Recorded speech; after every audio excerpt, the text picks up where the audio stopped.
Wala ka dun sa 50. Sana wala. Ano naman kung nandun ka? Oo nga, kung nandun naman. Pero syempre, ewan ko, para sa akin kasi yung mga ganun, private ano na yun eh. Diba? Parang ang dapat humandle sa mga ganyan, hindi naman sarili din natin. Pero yung mga taong nasa may katungkulan. Di ka na-aware eh, na may ganun. Oo nga, paano may handle sakaling may lumabas? Yase. Siguro, wala, dead ma lang. Sa totoo lang. Parang ako, hindi nga ako mahilig na mag-social media. So, bahala na kung saan mapunta yung video. Yung iba may pa-statement pa eh. Oo eh, para sa akin. Parang hindi eh. Kasi hindi naman siya part ng career siguro para sa akin eh. It's not my thing to do. Tsaka proud ka naman sa mapapanood namin. Siguro kung may lumabas man, kayo na bahala mag-judge. Pero kasi yung Film Academy, nagsabi sila na kung sino daw yung mga nabiktima, pwede daw magsampa ng reklamo. Anong thoughts mo doon? Para sa akin, mas tama yung ganun eh. Parang mas dapat hulihin talaga yung mga taong ganun. Kasi nakakaawa rin naman yung mga lalaking hindi naman... May nagawa pa, remove pa.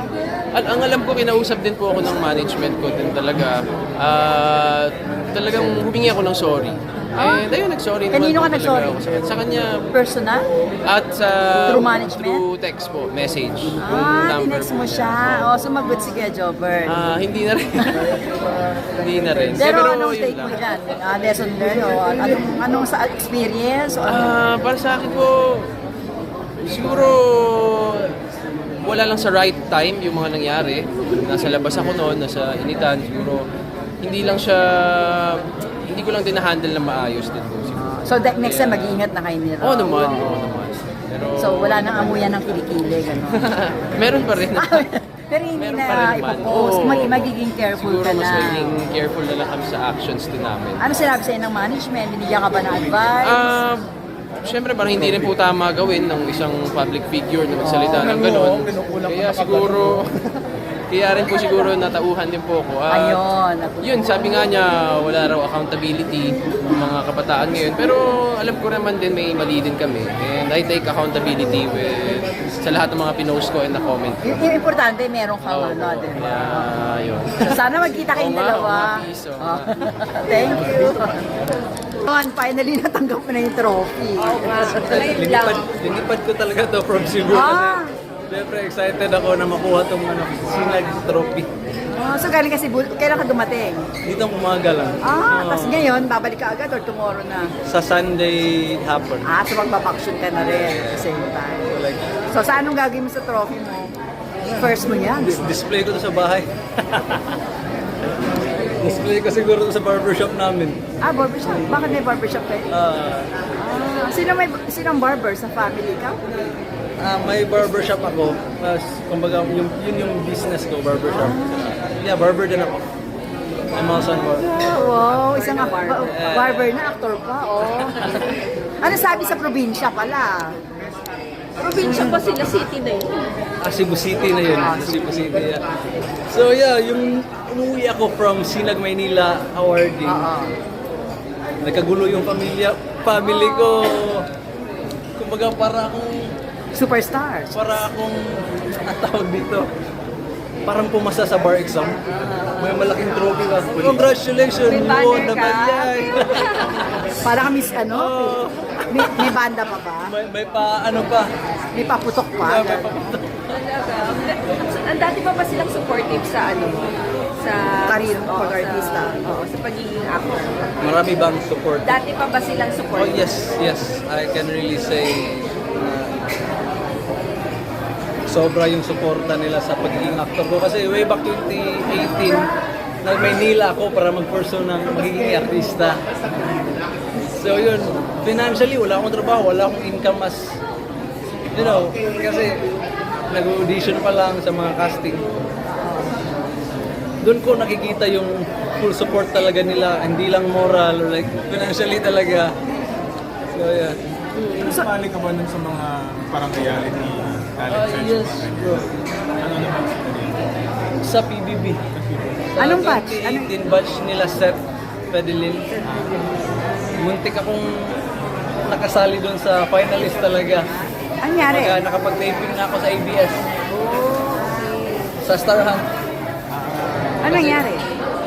Wala siguro hindi pinalad, hindi pa siguro time ko. Kaya yun.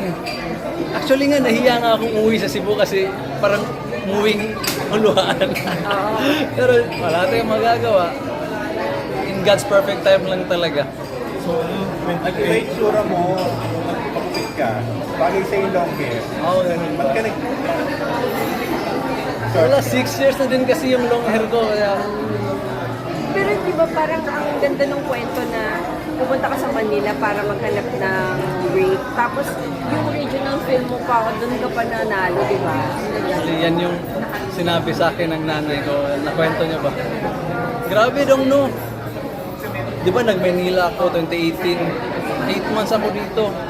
Sa PBB, sa Star Hunt, sa casting sa ano yan? Audition, Sa mga commercial dito sa Makati. Halos everyday yun. Tas halos lahat, puros lang almost. Like shortlisted, finalist. Hindi talaga na-cast ba? So yun. Ito lang pinikas nagdala sa akin dito. So grateful. Ngayon ba, may award ka na, may mga dumadating na ba na offer? Oh yes po. Actually, pagkatapos ng nung awarding, nakakuha ko ng project sa Thailand. Wow, agad-agad? No, Thailand. pagtapos lang ng awardee? Sa vertical series. Yun yung makikita natin sa sa Ah. Reels. Yeah, sa phone. So yun. May title na ba? Shoot sa Thailand?